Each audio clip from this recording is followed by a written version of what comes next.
بلند صلوات صلی اللہ۔ بانیان کی حاجات کی برابری، ان کے مرحومین کی بخشش، درجات کی بلندی۔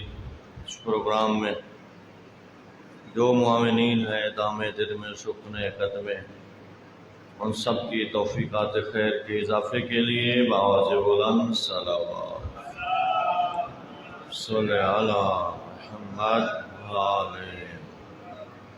تعجیل ظہور امام زمانہ علیہ السلام بآواز بلند صلوات۔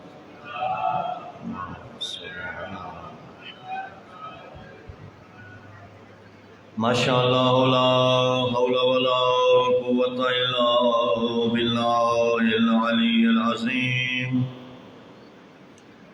رب اشرح لی صدری ویسر لی امری واحلل عقدۃ من لسانی یفقہوا قولی۔ اعوذ باللہ من الشیطان الرجیم، بسم اللہ الرحمن الرحیم۔ بلند صلوات صلی علی وَبِهِ نَسْتَعِينُ وَهُوَ خَيْرُ نَاصِرٍ وَمُعِينٍ وَالْحَمْدُ لِلَّهِ رَبِّ الْعَالَمِينَ وَالْعَاقِبَةُ لِأَهْلِ التَّقْوَى وَالْيَقِينِ صلوات صلی اللہ۔ الصلاة والسلام على أشرف الأنبياء والمرسلين سيدنا ونبينا وشفيع ذنوبنا وطبيب قلوبنا ومولانا أبي القاسم محمد صلى على محمد۔ الصلاة والسلام على أهل بيته الطيبين الطاهرين المعصومين الغر الميامين المنتجبين المقربين الذين أذهب الله عنهم الرجس وطهرهم تطهيرا صلى الله۔ ورحمة الله على أحبابهم وأصحابهم ومواليهم وشيعتهم أجمعين، ولعنة الله على أعدائهم ملعونين من يوم عداوتهم إلى أبد الآبدين۔ أما بعد، فقد قال الله تعالى في كتابه المبين وخطابه المتين، بسم الله الرحمن الرحيم، إن الله يأمر بالعدل والإحسان وإيتاء ذي القربى وينهى عن الفحشاء والمنكر والبغي يعظكم لعلكم تذكرون صلوات۔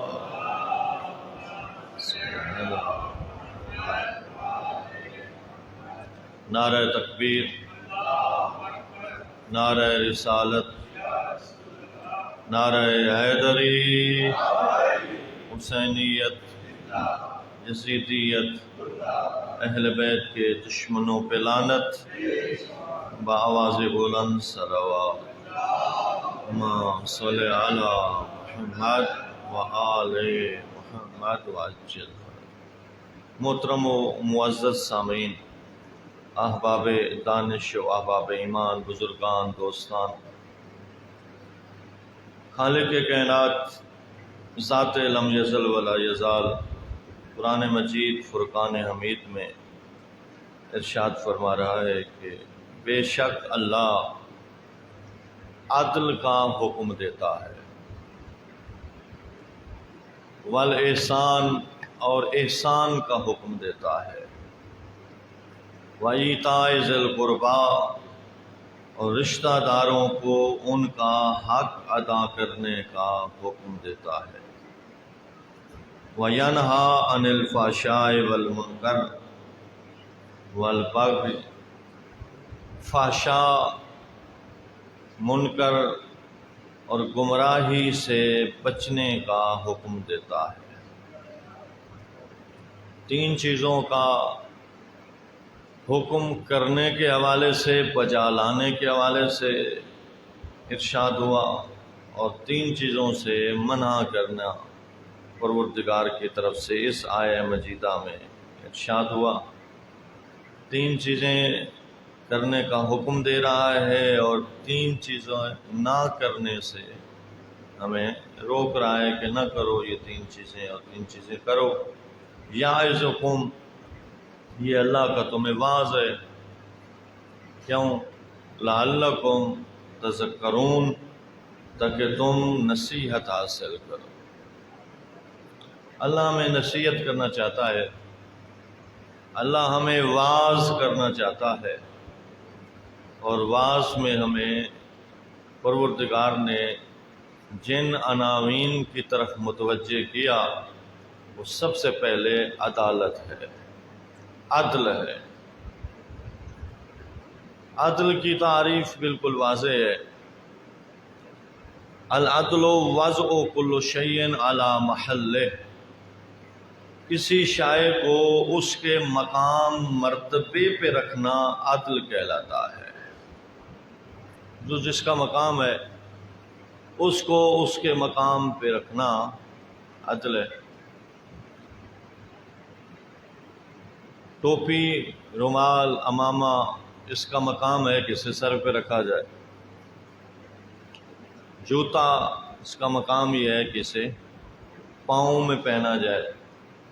اگر کوئی ٹوپی کو پاؤں میں رکھ لیتا ہے اور جوتے کو سر پہ رکھتا ہے تو یہ ٹوپی اور جوتے کے حق میں ظلم ہے۔ بہرحال جو جس کا مقام ہے اس کو اس کے مقام سے ہٹانا یہ ظلم کہلاتا ہے، اور عدل کی ضد ظلم ہے۔ جو عادل ہوتا ہے وہ ظالم نہیں ہوتا، جو ظالم ہوتا ہے جس وقت ظلم کر رہا ہوتا ہے اس وقت وہ عادل نہیں ہوتا۔ اور ایک عادل کی ایک نچلے درجے کی تعریف جو ہمیں علماء نے بتائی، کم از کم عادل کو واجبات کی ادائیگی کرنے والا اور محرمات سے بچنے والا ہونا چاہیے۔ عادل وہ ہوتا ہے جو حرام نہ کرے اور واجب نہ چھوڑے، ہر واجب کو ادا کرے، ہر حرام سے بچ جائے تو وہ عادل ہے۔ ایک عادل وہ ہوتا ہے جسے لوگ عادل سمجھتے ہیں۔ مثلا آپ مجھے عادل سمجھتے ہیں کہ بھئی ایک مدرسے میں رہتا ہے، مدرس ہے، علم دین کا طالب علم ہے، حرام سے بچتا ہوگا اور حلال انجام دیتا ہوگا اور واجب کرتا ہوگا، تو آپ کا مجھے عادل سمجھنا میرے لیے نماز پنجگانہ پڑھانے کے لیے کافی ہے۔ اگرچہ کہ میں اندر میں کچھ خراب بھی ہوں، لیکن آپ جو مجھے سمجھ رہے ہیں کہ یہ عادل ہے، اس کی مروت اچھی ہے، اس کا جو جلوت ہے وہ آلودہ نہیں ہے، خلوت تو وہ خود جانتا ہے یا اللہ جانتا ہے، لیکن بہرحال اس کی جلوت میں آلودگی نہیں نظر آتی، تو اگر ظاہر میں وہ پاک لگتا ہے تو وہ نماز پنجگانہ کی امامت کرا سکتا ہے۔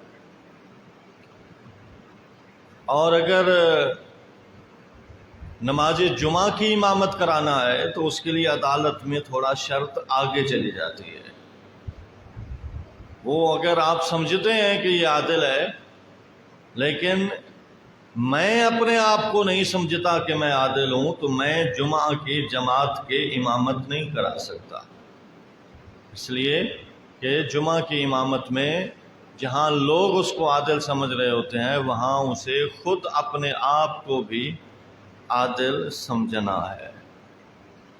تو بہرحال اللہ ہمیں عدل کا حکم دیتا ہے، خود عادل ہے اور ہمیں بھی عادل دیکھنا چاہتا ہے۔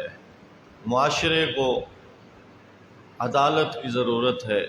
جس معاشرے میں عدالت نہیں ہوتی وہ معاشرہ فساد، بگاڑ اور مختلف مسائل کا شکار ہو جاتا ہے۔ عدل، انصاف، برابری، مساوات، یہ تقریباً لفظوں کے ہیر پھیر کے ساتھ ایک ہی معنی رکھتے ہیں۔ انصاف، مساوات، برابری، یہ سب عدل کہلاتے ہیں۔ اور عدل کی عزت و عظمت اور اس کی اہمیت کے حوالے سے بہت ساری روایات ہیں، آیات بھی ہیں، جیسے آیہ مجیدہ ہے قرآن مجید میں کہ اعدلوا هو اقرب للتقوی، اعدلوا هو اقرب للتقوی، عدل کرو یہ تقوی کے بڑے قریب ہے۔ متقی دیکھنا چاہتا ہے نا پروردگار آپ کو، جنت متقیوں کے لیے سجائی گئی ہے نا، قرآن متقیوں کے لیے ہدایت ہے نا، اور امام ہمارے متقیوں کے امام ہے۔ تو سب سے پہلے ہمیں تقوی کی طرف جانا ہے، اور تقوی کے عدل کرے، رشتہ داروں سے عدل کرے، قوم اور قبیلے سے عدل کرے، اور اپنے ہر معاملے میں عدل کرے۔ جب عدل کرے گا تو قرآن فرماتا ہے یہ تقوی کے بڑے قریب ہے۔ لہذا ہمیں عدل کی طرف متوجہ رہنا چاہیے، اور ہمارے زندگی کا کوئی معاملہ ایسا نہیں ہونا چاہیے کہ جو عدل سے ہٹ کے ہو، ورنہ ہم ظالم بن جائیں گے۔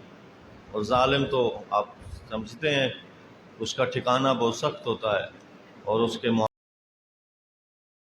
معاملات بہت خراب ہوتے ہیں دنیا اور آخرت میں۔ ظالم آوارہ وطن ہوتا ہے، ظالم کا کوئی ٹھکانہ نہیں ہوتا، لیکن مظلوم اور عادل یہ زندگی بھی بڑی رکھتا ہے، اور اس کا دنیا و آخرت میں مقام بھی بڑا ہوتا ہے۔ اللہم صلی علی محمد و آل محمد وعجل فرج۔ اللہ اکبر، یا رسول اللہ، یا علی، زندہ باد، مردہ باد، بے شمار، زندہ باد، زندہ باد۔ اللہم صلی علی محمد و آل محمد وعجل۔ حضرت سرکار دو عالم سید الرسول رسول اکرم صلی اللہ علیہ وآلہ وسلم نے ارشاد فرمایا کہ فضیلت العدالت فضیلت الانسان، انسان کی فضیلت عدالت میں ہے۔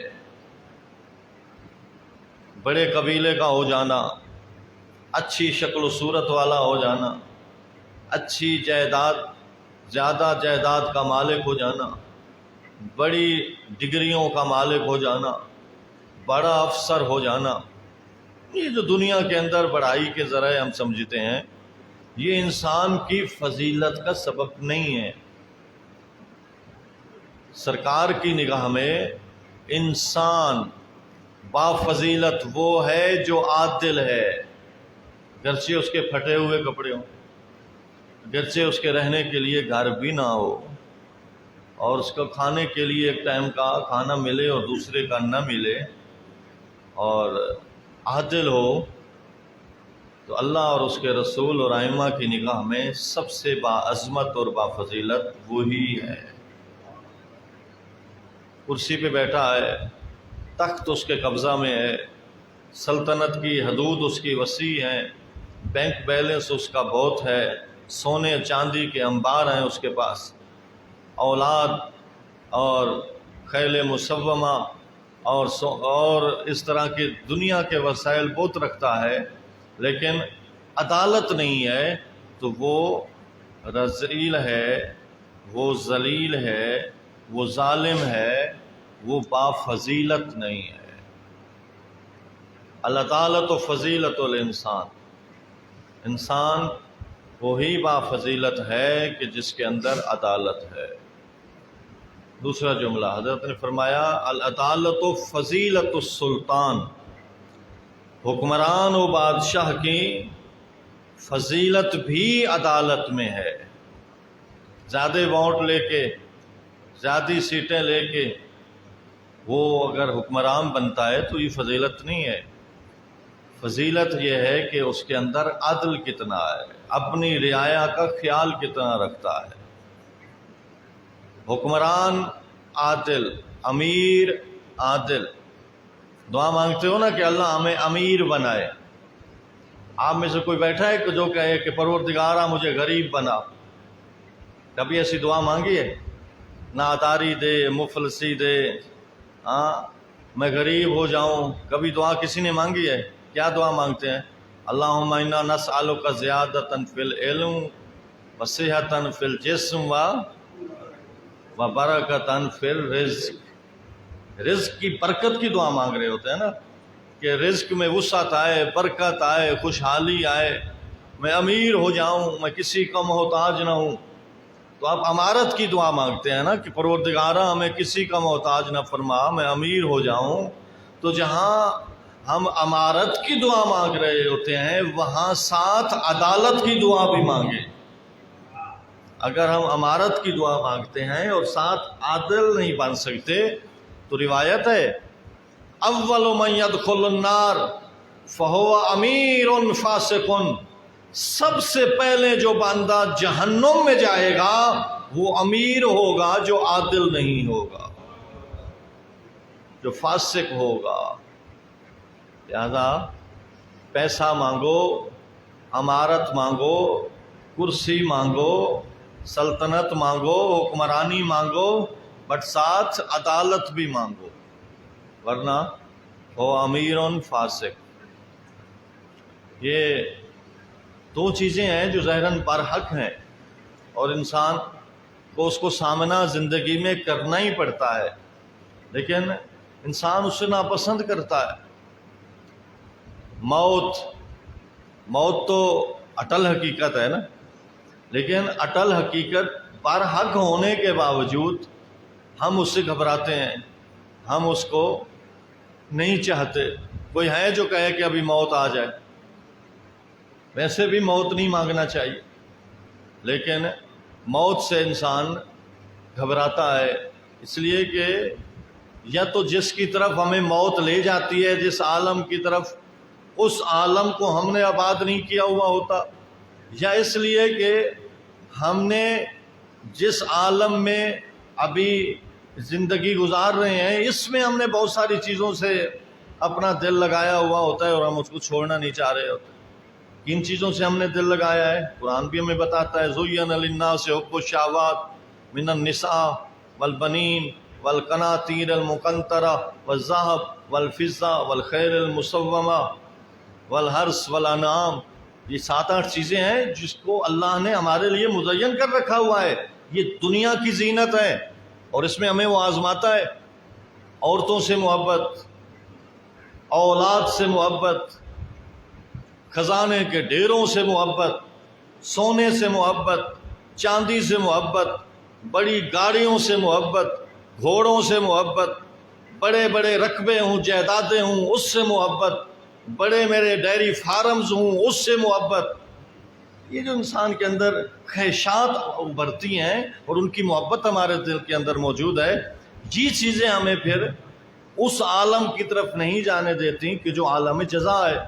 اور ہم اگرچہ کہ ہم اس میں اختیار نہیں رکھتے، لیکن ہمارے جو دل کی آواز ہوتی ہے وہ یہ ہوتی ہے کہ ہم انہی چیزوں میں رہیں اور ہم اس عالم کی طرف نہ جائیں۔ اگرچہ کہ مومن کے لیے موت بہت سارے دکھوں سے چھٹکارے کا سبب بنتی ہے، اور پھر موت بہت سارے گناہوں کا کفارہ بھی بنتی ہے۔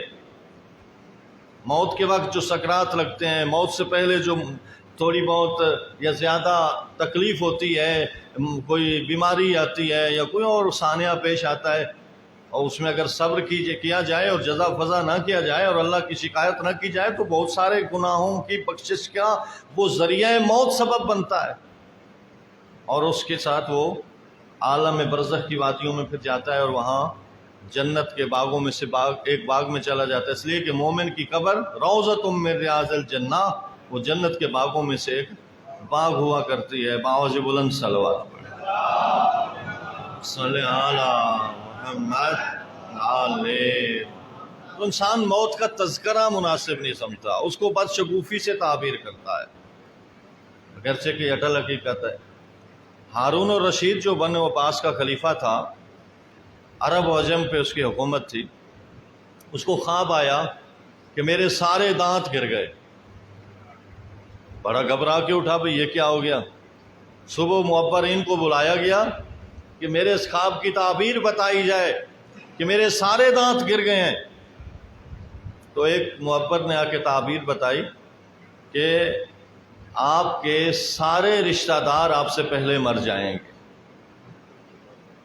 یہ بہت عجیب تعبیر خواب تھی کہ آپ کے سارے رشتہ دار آپ سے پہلے مر جائیں گے۔ اس نے کہا یہ کون سی تو نے تعبیر دے دی، میرے سارے رشتہ داروں کو مار دیا، لہذا اس کو کوڑے بھی لگاؤ اور قید میں کر دو۔ سزا دی اور قید کرا دیا۔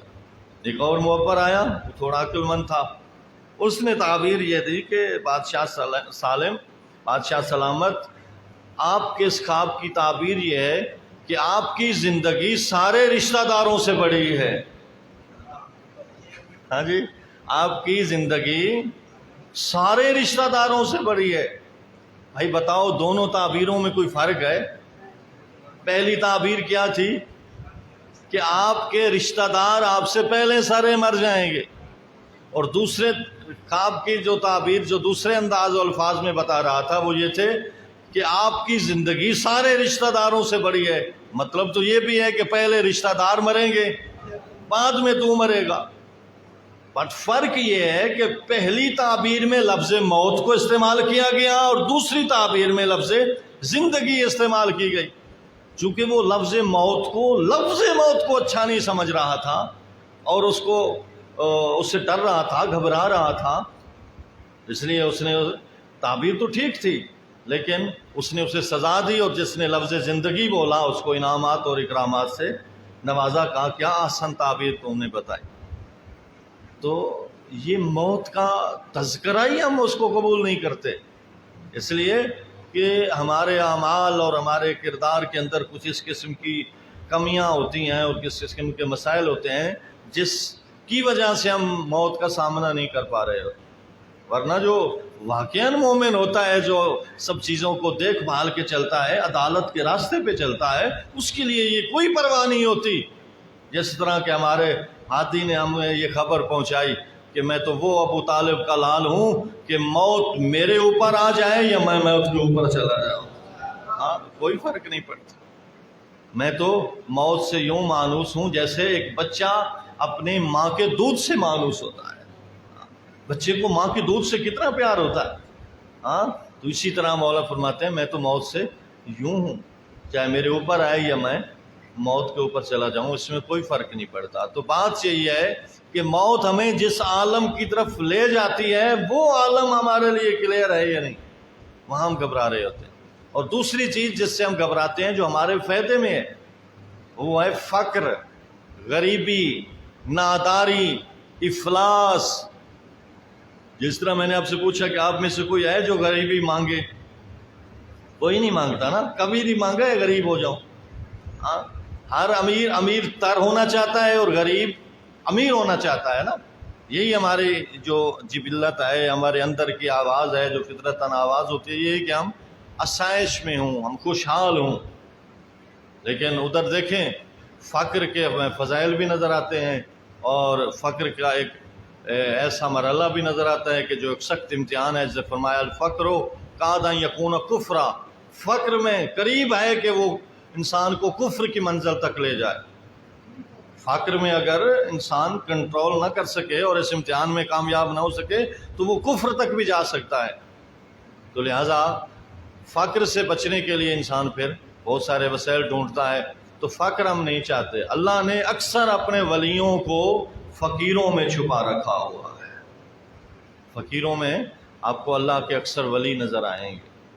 اور فقر کے بارے میں دیکھیں، یہی ہارون الرشید کہتا ہے ایک دن بہلول دانا سے کہ یہ کیسا معاملہ ہے کہ روز محشر، میں نے پڑھا ہے کہ روز محشر جب انسان حساب کے لیے کھڑا ہوگا تو جو روز محشر کی زمین ہوگی حساب دینے کے لیے وہ تانبے سے زیادہ گرم ہوگی. وہ زمین بڑی گرم ہوگی، تانبے کی طرح گرم زمین پہ حساب دینا، کھڑے ہو کے کتنی دیر کے لیے حساب دینا. یہ تو ہماری اپنی کیفیت کے اوپر ہے کہ میں وہاں محشر میں کتنی دیر کھڑا ہوتا ہوں اور پھر کتنی جلدی آگے چلتا ہوں. اور وہ محشر کا دن اگر آخر میں مجھے حساب کا ٹائم ملا تو وہ تو 50,000 سال کا ایک دن ہے. 50,000 سال کا ایک دن اور مجھے محشر میں رہنا ہے. ابھی ہمارے ہادیان کو آئے ہوئے، سید الرسل کو آئے ہوئے کتنے سو سال ہوئے ہیں؟ 1400 سال ہوئے ہیں نا، 1443 سال ہے. تو اس سے پہلے 40 سال لے لیں، مطلب 40 سال لے لیں تو بس 1500 سال ہوئے ہیں، یعنی 1,500 سال. 1,500 سال ہمیں کتنا دور لگتا ہے، اور جو ایک دن ہم حساب کے لیے کھڑے ہوں گے وہ 50,000 سال ہوگا. تو کتنی بڑی مدت ہے جس میں ہمیں حساب دینا ہے.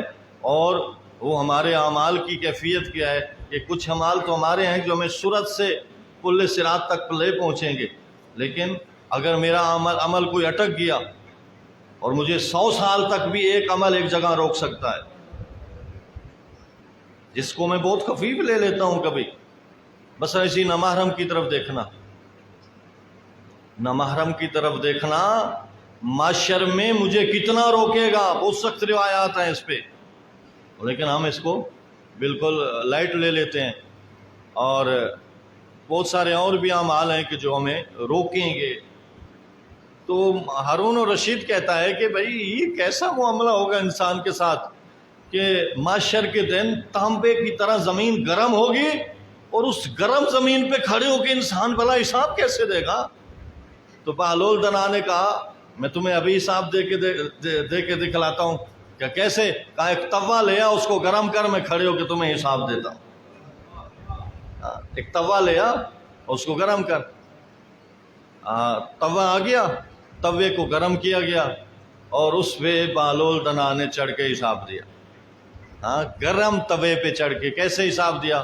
گرم توے پہ قدم رکھا اور فرمایا خرقہ نان سرقہ اتر گیا. خرقہ نان سرقہ، 3 لفظ بولے، خرقہ نان سرقہ. اس کی دنیا تھی یہی 3 لفظ.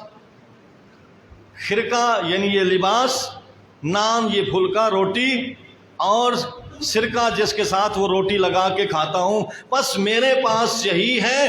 ہارون الرشید اب تو اس توے پہ چڑھ کے اپنا حساب دے.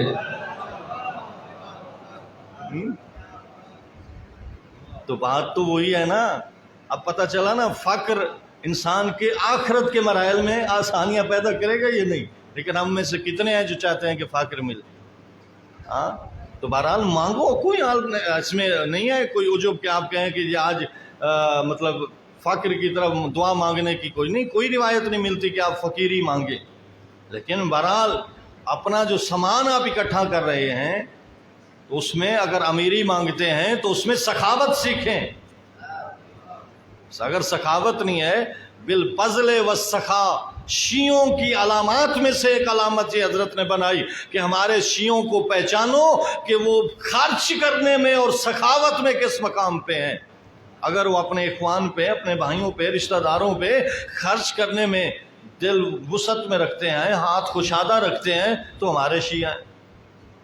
اور پھر حضرت نے فرمایا نا کہ لذت الطعام، جو طعام کی لذت ہوتی ہے وہ کبھی کھانے میں آتی ہے اور کبھی کھلانے میں آتی ہے. حضرت نے فرمایا جو کرام ہوتے ہیں، جو سخی ہوتے ہیں، وہ کھانے میں نہیں کھلانے میں لذت محسوس کرتے ہیں. لذت الکرام فی الاطعام و لذت اللئیم فی الطعام. جو لئیم ہوتا ہے، کنجوس ہوتا ہے، بخیل ہوتا ہے، وہ کھانے میں لذت محسوس کرتا ہے. جو آپ جیسے سخی ہوتے ہیں وہ کھلانے میں لذت محسوس کرتے ہیں. باواز بلند صلوات. صلی علی محمد وآل محمد. بار دیگر اونچی صلوات پڑھ. صلی علی محمد وآل محمد. یہ باواز بلند کا لفظ یہ اسٹیجروں کا یا جو صلوات پڑھاتا ہے اس کا بنایا ہوا نہیں ہے، یہ خود ائمہ کی طرف سے ملا. اللہم صلی علی محمد وآل محمد وعجل. اس سے دلوں کا نفاق اترتا ہے، دل پاکیزہ ہوتے ہیں. اور صلوات تو پھر ایسی دعا ہے کہ جو قبول ہو کے رہتی ہے. اپنی دعاؤں کو صلوات کے حصار میں بند کر کے پروردگار کی خدمت میں بھیجو. اللہم صلی علی محمد وآل محمد عجل. کل میں نے آپ کو عرض کیا تھا کہ اللہ نے امام حسین علیہ السلام کو شہادت عظمیٰ کے عوض میں 3 انعامات سے نوازا. پہلا انعام تھا کہ جعل الامامۃ فی ذریۃ الحسین، مولا حسین علیہ السلام کی اولاد میں امامت کو قرار دیا. اور دوسرا آپ کو بتایا تھا کہ جعل الاجابۃ تحت قبۃ الحسین، مولا حسین علیہ السلام کے قبہ اور حائر حسینی میں کھڑے ہو کے جو بندہ دعا مانگے گا اللہ اس کی دعا کو رد نہیں فرمائے. اور ہم نے کل دعا مانگی تھی کہ وہ قبہ حسینی پروردگار ہر مومن مومنہ کو نصیب فرمائے. اس دعا کی قبولیت کے لیے آج بھی مل کے صلوات پڑھ.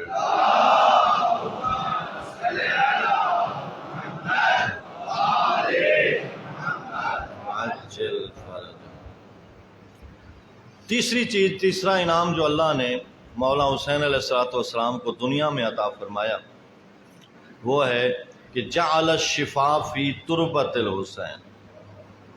مولا حسین علیہ السلام کی خاک مٹی جس میں مولا کا خون ملا اس کو اللہ نے شفا قرار دیا. اللہم صلی علی محمد وآل محمد وعجل. شفا، الشفا، شین کے نیچے زیر ہے. کچھ لوگ کیا پڑھتے ہیں اللہ تمہیں شفا دے، اس کو معنی کا پتہ نہیں ہوتا. معنی کا پتہ یہ ہو تو پھر اس کا معنی یہ ہے اللہ تمہیں شفا دے، اللہ تمہیں موت دے. زبر زیر سے اتنا فرق پڑ جاتا ہے. تو لفظ شفا نہیں، لفظ شفا، شین کے نیچے زیر ہے. ٹھیک ہے. یا من اسمہ دوا و ذکرہ شفا، شین کے نیچے زیر ہے. تو بہرحال پروردگار نے مولا حسین علیہ السلام کی خاک کو شفا قرار دیا اور اس کے آداب لکھے جو معصومین نے ہمیں بتائے. اس مٹی کا ادب ہے، اس کا احترام ہے اور اس کی توہین گناہ کبیرہ ہے. اگر کوئی خاک شفا کی توہین کرتا ہے تو آیت اللہ دستگیب نے اسے گناہ کبیرہ سے گردانا ہے. خاک شفا کی عزت لازم ہے تو مٹی، بٹ اس کو جس کی طرف نسبت مل گئی ہے وہ بہت عظیم ہے. لہذا خاک کربلا، جب کربلا میں ملائکہ کا نزول ہوتا ہے نا، صبح کچھ 70,000 ملائکہ آ رہے ہوتے ہیں اور رات کے آئے ہوئے 70,000 واپس جا رہے ہوتے ہیں. تو وہ جو آ رہے ہوتے ہیں نا انہیں حوران جنت کہتے ہیں کہ تم کہاں جا رہے ہو؟ وہ کہتے ہیں ہمیں اللہ کی طرف سے اذن ملا ہے کہ ہم کربلا جائیں اور قبر حسین کی زیارت کر کے آئیں. اور جو ایک دفعہ فرشتہ آتا ہے پھر اسے دوسری دفعہ موقع نہیں ملتا. اتنے زیادہ جو ملک ہیں. تو ہم جا رہے ہیں کربلا، تو حوران جنت کہتے ہیں تم خوش نصیب ہو، کربلا جا رہے ہو، ہمیں کربلا کی طرف سے ہدیہ لانا. کیا لائیں؟ کہاں اس خاک کو لے آنا جس میں حسین مولا کا خون ملا ہو. خاک کربلا ہمارے لیے ہدیہ لانا. کربلا کا بہترین ہدیہ خاک کربلا ہے، خاک شفا ہے۔ اس کے آداب ہیں، اس کو ڈھانپ پہ رکھنا چاہیے، اس کو ایسے کھلا نہیں رکھنا چاہیے، چونکہ اس کو جن مس کرتے ہیں۔ اگر اس کو گناہگار مس کریں اور جن مس کریں، جن چاٹتے بھی ہیں، تو اس کا وہ شفا کا اثر زائل ہو جاتا ہے۔ ایک بندے نے حضرت سے خاک شفا کے فضائل سنے تو وہ اسپیشل خاک شفا کے لیے کربلا کا سفر کیا اور وہاں سے خاک کربلا اپنے مریض کے لیے بطور شفا کے لایا، آ کے اسے کھلائی، لیکن اسے کوئی شفا نہ ہوئی۔ حضرت کی خدمت میں پہنچا، حضرت میں نے تو باقاعدہ سفر کیا تھا اور خاک شفا اس کی بیماری کی شفا کے لیے لایا تھا، لیکن کوئی افاقہ نہیں ہوا۔ تو حضرت نے فرمایا تو کیسے لایا تھا؟ کہتا ہے میں نے خاک شفا لی، خاک کربلا لی اور اپنے خچر کی خرجین میں ڈال دی۔ تو حضرت نے فرمایا تو نے اس کی عزت ہی نہیں کی، تو نے اس کا احترام ملحوظ خاطر نہیں رکھا، اس لیے وہ اثر جو اس میں تھا وہ زائل ہو گیا ہے۔ اور اس کو کھانا نہیں ہوتا، خاک شفا کو پینا ہوتا ہے۔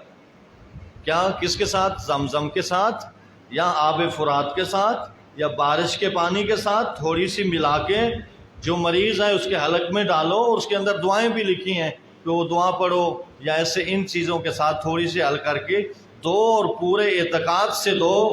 حضرت فرما رہے ہیں کہ الشفا فی تربت الحسین، جس بیماری کا تمہیں ڈاکٹر یہ کہے کہ کوئی علاج نہیں ہے، اللہ نے اس علاج کو خاک کربلا میں رکھ دیا ہوتا ہے۔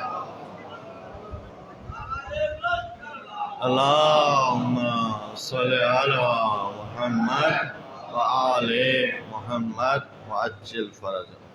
خاک شفا کی عزت و عظمت کے لیے بس اتنا کافی ہے۔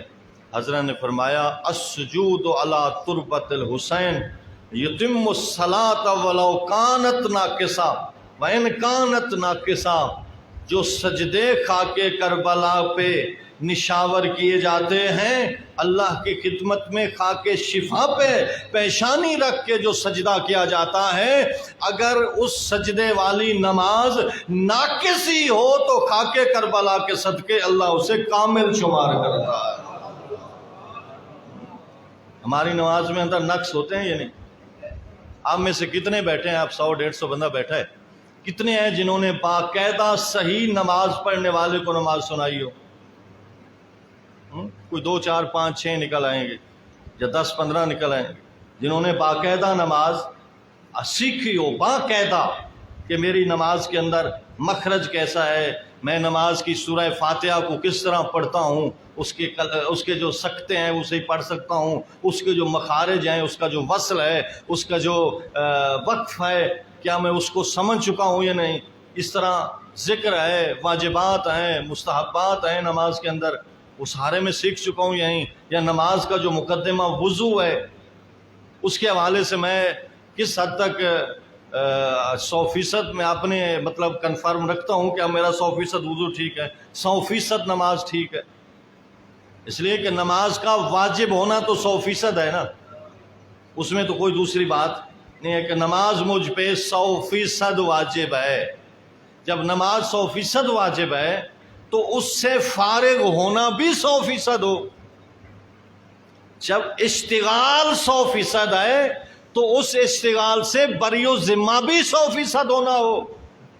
پروردگار کی طرف سے تکلیف 100% آ گئی، نماز ایسے پڑھتا ہوں جیسے 50% بھی فارغ نہیں ہوا ہوں۔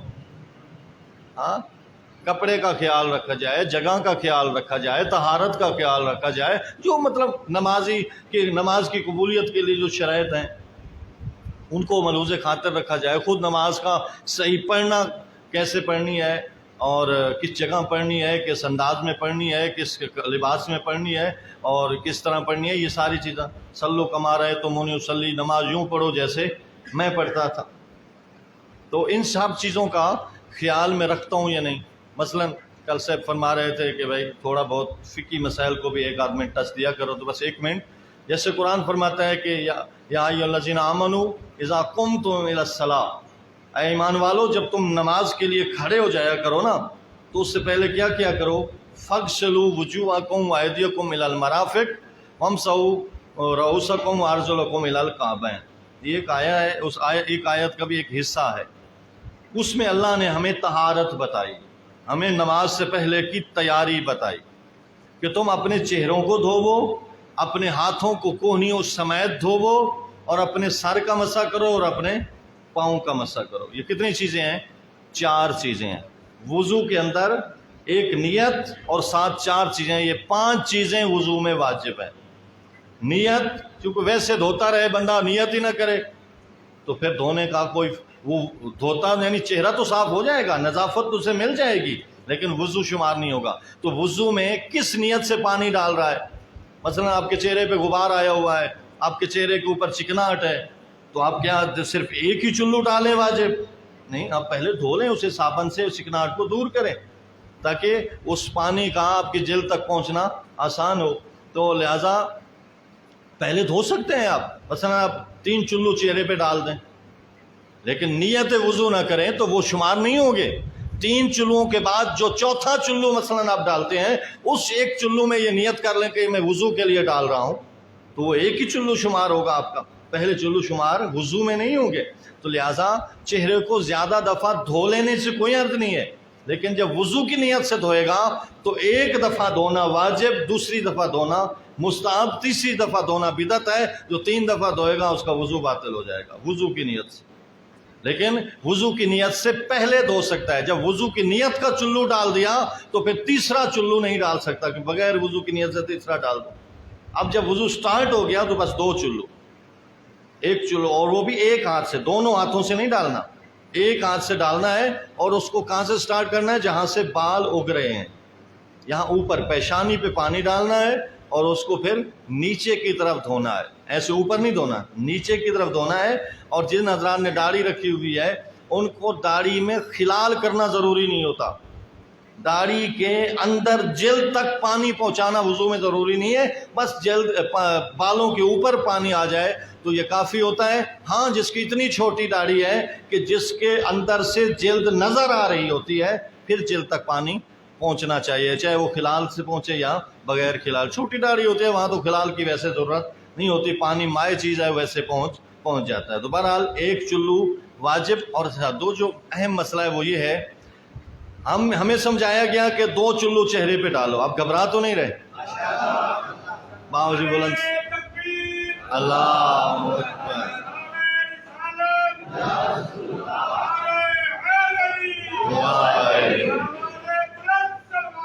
اللہم صلی علی محمد محمد وعجل۔ یہ دیکھے گئے ایسے بڑے ماشاءاللہ بہت اچھے حضرات ہوتے تھے، پڑھے لکھے افسر صاحب، 19ویں 21ویں درجے کے افسر صاحب ہیں، قبلہ مسئلہ تو بتائیں۔ جب مسئلہ پوچھنے لگے تو پتہ چلا، مسئلے کے اندر سے ہی پتہ چل جاتا ہے نا کہ صاحب بہادر کو تو غسل کا ہی پتہ نہیں ہے۔ تو قبلہ مسئلہ پوچھتے پوچھتے تو قبلہ نے ہی پوچھ لیا، غسل جنابت کبھی کیا ہے؟ کہتے کیا ہوتا ہے قبلہ غسل جنابت؟ یعنی کیا ہوتا ہے؟ یعنی ایک تو کچھ لوگوں کو اصطلاح کا پتہ نہیں ہے کہ جنابت کیا ہے، پھر کتنے غسل واجب ہیں مجھ پہ، ڈیٹیل سے پوچھ لے کتنے واجب ہیں، بس ایک ہی غسل ہے اور وہ بس نام لیے بغیر نہلا لیتے ہیں۔ کیسے نہلاتے ہیں؟ جیسے نارمل سمپلی نہلاتے ہیں۔ اور پھر غسل کی ترتیب بہت سارے لوگوں کی بگڑی ہوتی ہے، میرے تجربے کی جو بات ہے، جب ہم غسل ترتیبی کرتے ہیں، اور ہمارے ہاں کوئی تماسی کا ذریعہ وسیلہ نہیں ہے، تو اس میں ہمیں پھر ترتیب کا لحاظ رکھنا ضروری ہوتا ہے۔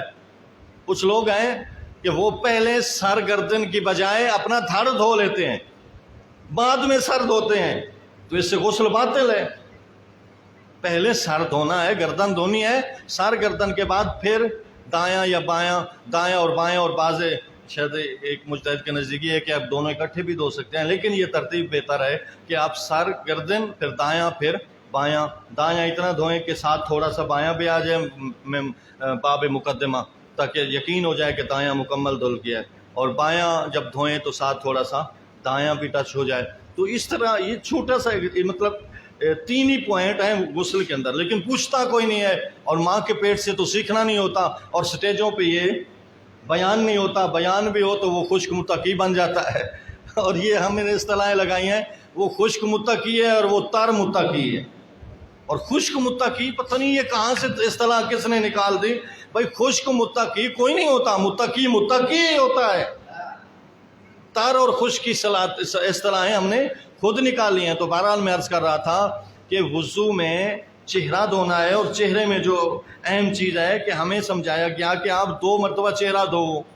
اب تھوڑی سی جو سستی ہوتی ہے جو ہمارے وضو کو باطل کر سکتی ہے وہ یہ کہ ایک دفعہ ہم چہرے کو پانی ڈالتے ہیں، اور اس کو جو ایک مرتبہ پانی ڈالتے ہیں ہوتا ہے واجب کا پانی، یعنی واجب دھونا ایک، دوسری دفعہ دھونا مستحب ہوتا ہے. اب جو واجب کا پانی سے ہم چہرے کو دھو رہے ہوتے ہیں تو ہم اس ایک پانی سے اپنے پورے چہرے کو دھوئیں. پورا چہرہ کتنا ہے؟ یہ ہے وسطیٰ، یہ ہے ابہام، ان 2 انگلیوں کو، اس کا نام وسطیٰ، اس کا نام ابہام. درمیان والی بڑی انگلی اور یہ انگوٹھا، اس کے درمیان آپ اپنے چہرے پہ یہ ہاتھ رکھیں اپنا. اس بڑی انگلی اور انگوٹھے کے درمیان کی جو جگہ آپ کے چہرے کی آ جائے وہ آپ کا وجوہ ہے، وہ آپ کا وجہ ہے. بڑی انگل اور انگوٹھے کے درمیان جو جگہ آپ کی انگلی بڑی ہے، آپ کی انگلی چھوٹی ہے، یہ آپ کی ہے. آپ کا چہرہ بڑا ہے، آپ کا چہرہ چھوٹا ہے، یہ آپ کا ہے. بہرحال جو ہمیں شریعت نے فیصلہ دیا حدود کے حوالے سے کہ چہرہ کتنا ہے، وہ ان 2 انگلیوں کے اندر جو آتا ہے وہ آپ کا چہرہ ہے، اس کا دھونا واجب ہے. ایک دفعہ اوپر سے نیچے، اور اسی ایک پانی سے دھونا واجب ہے. میں جو نقطہ آپ کو عرض کر رہا ہوں کہ ہم ایک چلو ڈال لیتے ہیں، ابھی اس واجب سے پورا نہیں دھویا ہوا ہوتا. ایسے ڈالا پھر دوسرا ڈال کے پھر ادھر ادھر دھو کے بالکل کلیئر کرتے ہیں. نہیں، پہلے چلو سے مکمل فیس دھوئیں، یعنی جتنا واجب ہے اسی پہلے چلو سے، چاہے قدون ہی ہو، یعنی وہ تھوڑا سا مس بھی ہو جائے اس کے اوپر، تری ہی کیوں نہ، یعنی پانی کا بہنا ضروری نہیں ہوتا وضو میں، بس تری کا پہنچنا ضروری ہوتا ہے. تو وہ تری آپ کے واجب چہرے تک پہلے دھونے سے مکمل ہو. پھر جب دوسرا دھوئیں تو وہ پھر دوسری دفعہ وہ مستحب نیت سے. اسی طرح سیم ان ہاتھوں کا مسئلہ بھی آتا ہے کہ پہلے دایاں پھر بایاں. الال مرافق، کوہنیوں تک نہیں، الا بمانا ما ہے، ما عربی میں ساتھ کو کہتے ہیں. الال مرافق یعنی مرافق سمیت، کونیوں سمیت. اب کونیوں میں کیا مسئلہ آتا ہے؟ کونیوں میں یہ جگہ ہوتی ہیں تھوڑی سی کھردری، اس کے اندر لکیریں ہوتی ہیں، تو یہاں پانی آرام سے نہیں پہنچتا. میں نے کچھ لوگوں کو دیکھا جن کو جلدی ہوتی ہے یا جو توجہ نہیں کرتے، ایسے پانی ڈالا اور ایسے ایسے کیا، اور یہ جگہ بالکل خشک کھڑی ہوتی ہے. یہ جو کونی کی کھردری کی جگہ ہے نا، کھردری والی جو ٹرننگ بون ہے، یہ اس جگہ یہ خشک رہ جاتی ہے. اس کو خصوصی مس کرنے کی طرف ہمیں توجہ رکھنا ہے. اس کو مس کریں اور اوپر سے نیچے مس کریں. کونی سمیت دھونا تو واجب، تو کونی سے تھوڑا سا اوپر سٹارٹ کریں، اوپر رکھیں، یعنی اور وہ یہ ہے کہ جب آپ اپنی جو آستینے ہیں اس کو پہلے سے اوپر تک ڈال دیں، اوپر تک اس کو مطلب کر دیں تاکہ آپ کی کونی بالکل سامنے نظر آئے اور اس کے اوپر آپ کا ہاتھ آئے. یعنی کونی کے اوپر آپ کا ہاتھ آنا چاہیے. کونی میں اگر ہاتھ لگے تو تھوڑی سی چیز رہ سکتی ہے، لہذا اوپر ہاتھ آنا چاہیے اور اوپر سے نیچے ایک دفعہ دھونا واجب. اور یہاں بھی وہی مسئلہ ہے کہ ہم ایک دفعہ پانی ڈال لیتے ہیں اور اس ایک دفعہ سے پورا ہاتھ نہیں دھلا ہوا ہوتا، ہاں، تو اس سے پھر وہ ایک دھونا ہی مکمل نہ ہوا تو ہم نے دوسرا ڈال دیا. دوسرا کس کام کا جب ایک ہی مکمل نہیں ہوا؟ تو لہٰذا پہلے واجب کمپلیٹ کریں وضو میں، اس کے بعد پھر دوسرا پانی ڈالیں جو مستحب پانی کا ہے. باوضی بلند صلوات صلی علی محمد علیہ. یہ وضو کامل کرنا چاہیے. یہ تو میں نے آپ کو بتایا نا کہ جو وضو کا ایک شرعی طریقہ ہے، وہ ایک پوائنٹ میں نے آپ کے سامنے روشن کیا. اور بھی احکام ہیں. وضو کامل کیسے ہوتا ہے؟ وضو کامل یہ ہوتا ہے کہ آپ ہر وضو کے ساتھ اس کی دعا پڑھیں. پانی پہ نظر پڑے تو پڑھیں، کلی کریں تو پڑھیں، ناک میں پانی ڈالیں تو پڑھیں، چہرے پہ ڈالیں تو پڑھیں. اپنے یعنی ہر اعضاء کی جو دعائیں لکھی کھڑی ہیں مساجد میں، یہاں بھی شاید لکھی ہوئی ہوں اور یاد بھی کرنی چاہیے. توضیح المسائل میں بھی لکھی ہیں اور جگہوں پہ بھی لکھی ہیں. وہ دعائیں آپ بھی یاد کرو، بچوں کو یاد کرو، اور بڑی بڑی مہم دعائیں ہیں. مثلاً آپ چہرے پہ وضو کے لیے پانی ڈال رہے ہیں تو کیا آپ کریں گے؟ ایسے ڈالیں گے اور کیا دعا پڑھیں گے؟ اللہم بیض وجہی یوم تبیض الوجوہ، میرا اللہ میرا چہرہ خوبصورت روشن سفید فرما جس دن چہرے روشن ہوں گے۔ اللہم بیض وجہی یوم تسود الوجوہ، یا میرا اللہ میرے چہرے کو روشن فرما اس دن جب چہرے کالے ہوں گے۔ میرا اللہ میرے چہرے کو کالا نہ کر جس دن چہرے سفید ہوں گے۔ یہ دو دعائیں ہیں جو چہرے کے وقت پڑھی جاتی ہیں۔ اللہم آتنی کتابی بیمینی، دائیں ہاتھ بھی دھو رہا ہے اور کہہ رہا ہے میرا اللہ میرا نامہ اعمال میرے دائیں ہاتھ میں دینا۔ کتنی اچھی دعائیں ہیں۔ لا توتنی بشمالی، میرا اللہ میرا نامہ اعمال میرے بائیں ہاتھ میں نہ دینا۔ ہاں، میرا اللہ مجھے ثابت قدم رکھنا، میرا اللہ میرے اوپر اپنی رحمت کا سایہ کر لینا۔ ہاں، یہ دعائیں چھوٹی چھوٹی ہیں لیکن ہمیں اس کی طرف توجہ نہیں۔ ہم سمریاں تو یاد کر لیتے ہیں 2 3 پیجز کی، لیکن ہمیں ایک لائن کی دعا یاد کرتے ہوئے بڑی مشکل لگتی ہے، اور یہ ہماری بہت سارے مسائل کا شکار بنتی ہے۔ لہٰذا اگر کوئی یہ ایک لائن کی دعا وضو کے ہر عضو کے ساتھ پڑھ کے وضو کرے گا تو معصوم فرماتے ہیں وہ وضو کامل ہوگا۔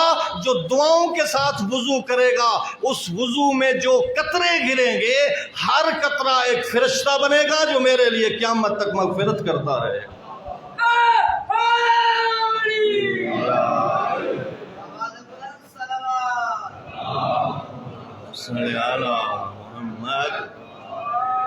تو فرشتے ہم خود بنوا سکتے ہیں، بٹ یہ کہ تھوڑی سی توجہ کرے۔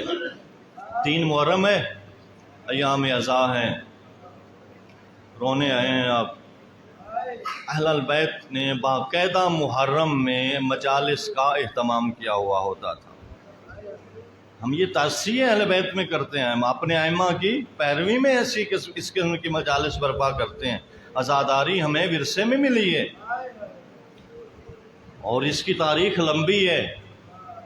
ہمارے 8ویں امام کی خدمت میں حضرت کا شاعر تھا دیبل خزائی، آکے کہتا ہے مولا 2 محرم ہو گئی ہے، محرم آ گیا اور میں نے آپ کے جد کے غم میں ایک مرثیہ لکھا ہے، سنو گے؟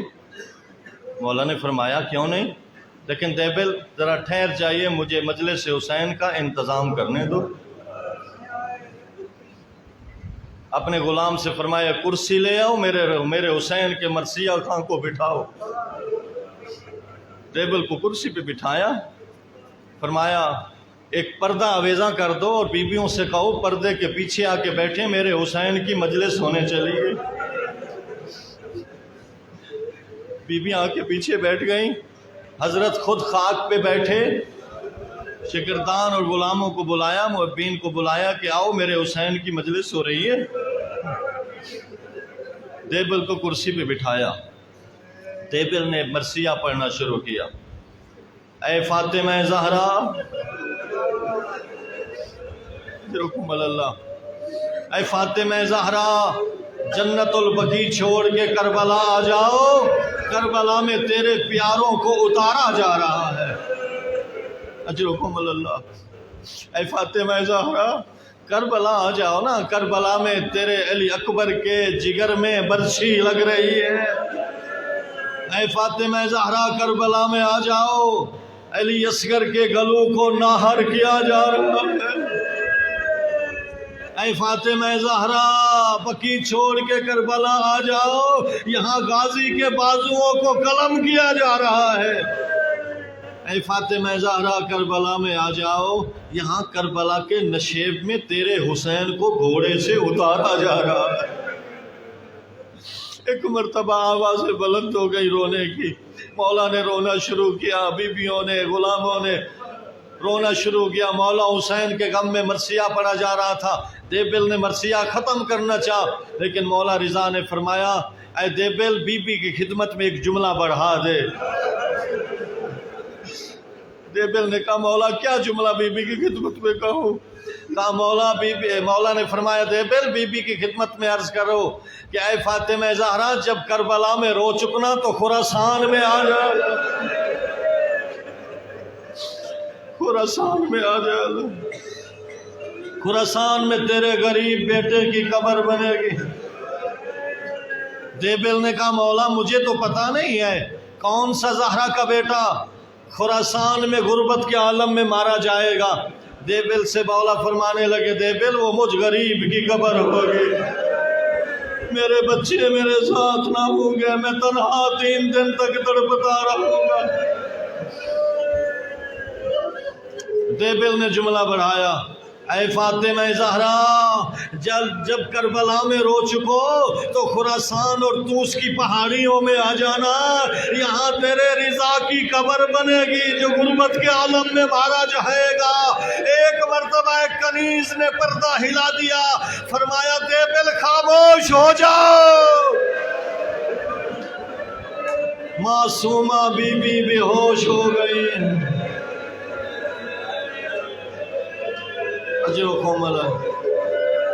میں کہتا ہوں بی بی تیرا بھائی تو مدینے میں تیرے سامنے بیٹھا ہوا ہے، خبر شہادت برداشت نہ کر سکی، قربان زینب کبریٰ کے جگر پہ 70 قدم کا فاصلہ تھا، شمر سینے پہ چڑھا ہوا تھا، اپنے نیزے اور تلوار سے اور خنجر سے مولا پہ ظلم کر رہا تھا۔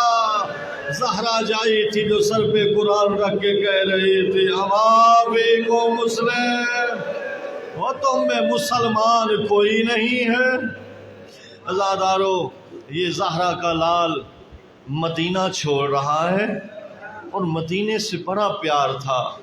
میں نے پڑھا 4 مرتبہ رسول کی قبر پہ گئے ہیں حسین، 4 مرتبہ کہہ رہے تھے نانا تیرے سرانے تیری امت مجھے نہیں رہنے دیتی، میرا آخری سلام قبول کرو۔ پھر ماں کی قبر پہ گئے، بھائی کی قبر پہ گئے، اور یہ 28 رجب کی رات کو تیاری ہو رہی تھی، تہجد کا ٹائم تھا، ابھی کچھ رات باقی تھی کہ یہ عماریاں اہل البیت کی بہر نکلنے لگیں۔ کون تھے ساتھ؟ میں نے پڑھا صرف ابو طالب کی اولاد تھی جو دین بچانے کے لیے باہر نکل رہی تھی، ہجرت کر رہی تھی۔ کل نانے نے مکہ چھوڑا تھا، آج نواسہ مدینہ چھوڑ رہا ہے، لیکن نانے کا مکہ چھوڑنا اور تھا، نواسے کا مدینہ چھوڑنا اور ہے۔ نانے نے مکہ میں مولا علی کو فرمایا تھا کل فواتم کو ان کی امانتیں دے کے میرے ساتھ آ جانا، آ کے مل جانا، لیکن ادھر زہرا جائیوں کو اسی رات اندھیرے میں عماریوں پہ بٹھایا جا رہا ہے۔ کہہ رہے ہیں اٹھ زینب ادھر چلیں جہاں علی اکبر نے قربان، اٹھو لیلا ادھر چلیں، اٹھو ام فروا ادھر چلیں، اٹھو ام رباب 3 دن کا علی اصغر لے لو، ادھر چلیں جہاں علی اصغر نے نانے کے دین کو سیراب کرنا ہے۔ عزادارو یہ بیویاں تیار ہو رہی تھیں۔ کراوی کہتا ہے کہ جب بی بی کہ عماری پہ بی بی سوار ہونے لگی نا تو میں دیکھ رہا تھا مولا حضرت عباس آگے بڑھے، اپنا زانو ادب زمین پہ لگایا، فرمایا آقا زادی آؤ میرے زانو پہ سہارا لے کے سوار ہو جاؤ۔ حضرت علی اکبر نے نالین سنبھالی، اس طرح بیبیاں سوار ہوئیں۔ جب یہ چھوٹا سا قافلہ تیار ہو گیا نا تو روایت کہتی ہے گھر کی معمر بیبیاں، گھر کی بزرگ بیبیاں 3 تھیں، بی بی ام ایمن، بی بی ام البنین اور بی بی ام سلمہ۔ بی بی ام سلمہ وہ ام المومنین بی بی ہیں جو اہل البیت سے خصوصی پیار و محبت کرتی تھیں، اس لیے میں نے یہ بھی روایت میں پڑھا امام نے وصیت امامت اور کچھ تبرکات وہ بی بی ام سلمہ کو امانتاً دیے کہ یہ رکھو، جب میرا بیٹا سجاد آئے گا تو انہیں لوٹا کے دے دینا۔ اس سے بی بی ام سلمہ کی قدر و قیمت اور منزلت کا پتہ چلتا ہے۔ تو بی بی ام سلمہ سے آ کے ملے، کہا اماں میں مدینہ چھوڑ رہا ہوں۔ کہا بیٹا تم کہاں جا رہے ہو؟ کہا مجھے مدینے میں یہ نانے کی امت نہیں رہنے دیتی، اب میں باہر نکلنا چاہ رہا ہوں، مکے کی طرف جاؤں یا کسی اور طرف جاؤں۔ اس وقت کہا بیٹا تم جدھر جی چاہے جانا لیکن عراق نہ جانا۔ کہا اماں کیوں؟ کہ اس لیے کہ تیرا نانا مجھے بتاتا تھا ام سلمہ عراق میں ایک جگہ ہے جسے کرب و بلا کہتے ہیں، اس کرب و بلا میں میرے حسین کو 3 دن کا بھوکا پیاسا مار دیا جائے گا، اور تیرے نانا نے مجھے کربلا کی مٹی بھی دی ہوئی ہے، وہ میں نے ایک شیشی میں سنبھال کے رکھی ہوئی ہے، بیٹا جدھر جانا کربلا نہ جانا، عراق نہ جانا۔ کہا اماں کیا میں آپ کو کربلا دکھاؤں؟ میں آپ کو کربلا دکھاؤں؟ کہاں بیٹا کربلا دکھاؤ۔ مولا نے دست ولایت اپنی ماں کے چہرے پہ پھیرا، بی بی ام سلمہ کیا دیکھتی ہے؟ ایک لک و دک صحرا ہے جس میں ٹیلے اور اونچی نیچی جگہیں ہیں، ایک ویران میدان ہے۔ فرمایا اماں یہ کربلا ہے، ھذا مضاف و رجالنا، یہ وہ جگہ ہے جہاں ہمارے مرد اتریں گے، ہمارے خیمے لگیں گے۔ پھر فرمایا ھذا مہبط و دمائنا، اماں یہ وہ جگہ ہے جہاں ہمارا خون بہایا جائے گا۔ گویا فرمانا چاہتے تھے اماں یہ وہ جگہ ہے جہاں علی اکبر تڑپ رہا ہوگا، یہ وہ جگہ ہے جہاں مجھے نیزہ لگے گا، یہ وہ جگہ ہے جہاں غازی کے بازو قلم ہوں گے، یہ وہ جگہ ہے جہاں علی قاسم اترے گا، اماں یہ وہ جگہ ہے جہاں زینب کی چادر اتر جائے۔ یہ سارے مقامات دکھاتے رہے۔ پھر فرمایا اماں آپ کو کون بتائے گا کہ میرے حسین پہ کیا بنی؟ نانا نے بھی تمہیں خاک دی تھی، میں بھی تمہیں خاک اٹھا کے دیتا ہوں، یہ دونوں شیشیاں سنبھال کے رکھو، جب تک یہ خاک خاک رہے سمجھنا حسین زندہ ہے، جب یہ خاک خون بن جائے سمجھنا حسین دنیا چھوڑ گئے ہیں۔ عزادارو حسین تو چلے گئے، اب وہ ماں ہر روز دیکھتی ہے کہیں یہ خاک خون تو نہیں بن گئی ہے، ہر روز دیکھ رہی ہے۔ لیکن عزادارو جب آیا نا 10 محرم 61 ہجری کا دن تو مائیں سمجھ جاتی ہیں کہ میرے بچے کو خیر نہیں ہے۔ بی بی کبھی روضہ رسول میں جاتی، کبھی اس کمرے میں آتی جہاں خاک رکھی ہوئی تھی، لیکن جب عاشور کے دن کی ظہر ہوئی بی بی کا دل گھبرایا، ایک دفعہ سو پڑی، خواب میں دیکھا رسول ہے جن کا امامہ گلے میں آیا ہوا ہے، زلفیں گرد و غبار سے اٹی ہوئی ہیں، آنسو چہرے پہ آ رہے ہیں۔ ام سلمہ نے فرمایا یا رسول اللہ یہ حالت کیوں بنا رکھی ہے؟ آپ کی زلفیں تو عطر سے معطر ہوتی تھیں، آج خاک آلود مجھے کیوں نظر آ رہی ہیں؟ امامے کو گلے میں کیوں ڈالا ہوا ہے؟ کہا ام سلمہ تم سو رہی ہو، میں کربلا سے آ رہا ہوں، میرا حسین مارا گیا، میرے حسین کا گلا کاٹا گیا، میرے حسین کی لاش پہ گھوڑے دوڑ گئے۔ ام سلمہ بی بی تڑپ کے اٹھی، دوڑی اس کمرے کی جانب جہاں وہ شیشیاں رکھی تھی، دیکھا وہ خاک خاک نہ تھی، وہ تازہ ابلتا ہوا خون تھا۔ بی بی نے بیان کیا واہ حسینہ واہ بہجت قلبا، او میرے دل کے میوہ حسین تجھے غربت میں مار دیا گیا۔ بی بی کی چیخوں سے اور بیویاں بھی اکٹھی ہو گئی، اس خون ابلتی شیشی کو اٹھا لیا، چلی روضہ رسول کی جانب، رسول کے زری کو گلے لگا کے کہتی تھی یا رسول اللہ ہم تمہیں تیرے نواسے کا پرسہ دینے آئے ہیں۔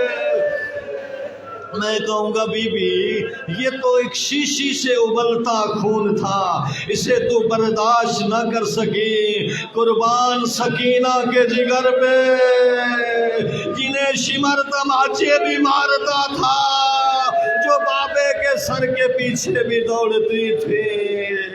الا لعنت اللہ علی القوم الظالمین وسیعلم الذین ظلموا ایام انقلبی ینقلبون۔ السلام علی الحسین وعلی علی ابن الحسین وعلی أولاد الحسين وعلى أصحاب الحسين اللهم ارزقنا زيارة الحسين اللهم ارزقنا شفاعة الحسين اللهم ارزقنا شفاعة الحسين يوم الورود وثبتني قدم صدق عندك مع الحسين الذين بذلوا وهجهم دون الحسين اللهم كل وليك حجة ابن الحسن صلواتك عليه وعلى آبائه في هذه الساعة وفي كل ساعة وليا وحافظا وقائدا وناصرا ودليلا وعينا حتى تسكنه أرزك طوعا وتمتعه فيها طويلا يا رب محمد وآل محمد وعجل فرج آل محمد أن تقضي حاجاتنا يا قاضي الحاجات برحمتك يا أرحم